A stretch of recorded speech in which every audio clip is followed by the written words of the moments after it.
Hey everyone, the federal government's bad policies created inflation, but some politicians and their supporters are trying to get Americans to blame businesses. Check out this video to understand how Congress, the White House, and the Federal Reserve caused overall prices to go up and created the inflation. Here we're going to look at false claims about corporate profits.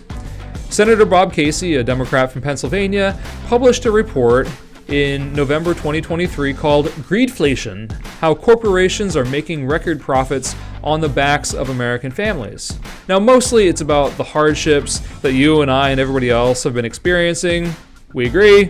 We've all lived that. We know it's not been great. But his explanation of where inflation comes from, that's wrong. He claims that, quote, from July 2020 through July 2022, inflation rose by 14%, while corporate profits rose by more than 74%, nearly 5 times the rate of inflation. Now, as my friend Alex Narasta recently tweeted, quote, "We can safely ignore you if you use May 2020 as a baseline for anything." He was talking about something else, but it's a good point. Casey is actually using data from the second quarters of 2020 and 2022, which is April, May, and June of 2020 and 2022. Now, one thing that made me chuckle was he confused inflation and the price level in that statement that I quoted. Mr. Casey, not Narasta. The price level rose by 14% over this period, but inflation is the rate at which prices rise, and over the 12 months preceding each period, inflation went from 1.02% to 8.45%, a 728% increase. So that's pretty fundamental, but sure, let's trust the rest of his analysis, yes.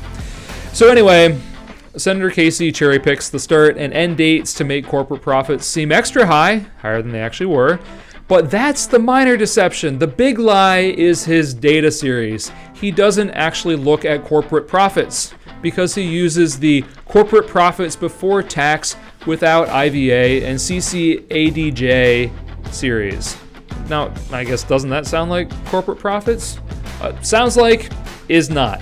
See, profits are revenue minus costs. Costs include taxes paid and adjustments for inventory valuation and capital consumption.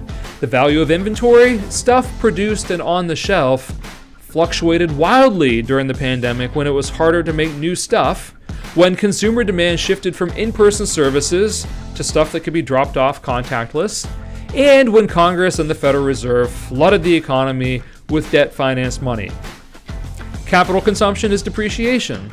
It's the amount of investment needed just to keep from falling behind to replace stuff that's wearing out or becoming obsolete. That's a cost.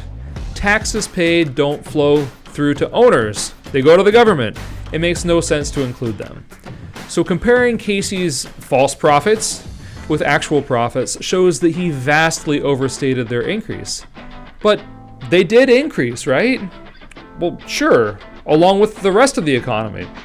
Here you can see that corporate profits have held pretty steady at 10% of GDP over the last 15 years. They bumped up a little during all the government stimmies, along with my and your bank account, state and local government coffers, and a lot else before they returned to the normal level.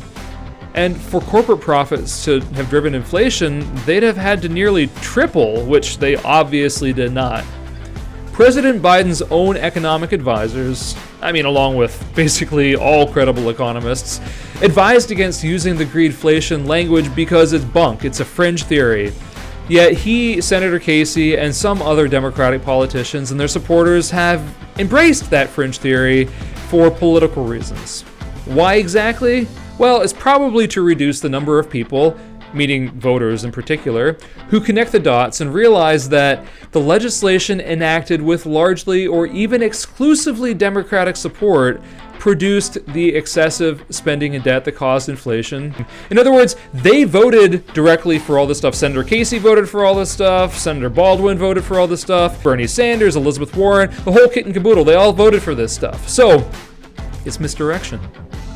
They are essentially lying with statistics to cover their butts and to muddy the waters for voters. Unfortunately, where we are as a country, the stakes are too high to dismiss this as just politics as usual. Just next year in 2025, there are big policy conversations and decisions that have to be made. It doesn't give me a lot of confidence that the people who screwed up, overspent, borrowed too much, and then try to mislead everyone are the people that can do those things responsibly. We need people who are able to fix problems, not create more problems and then lie about it. Thanks for joining. Please do like and subscribe. Until next time.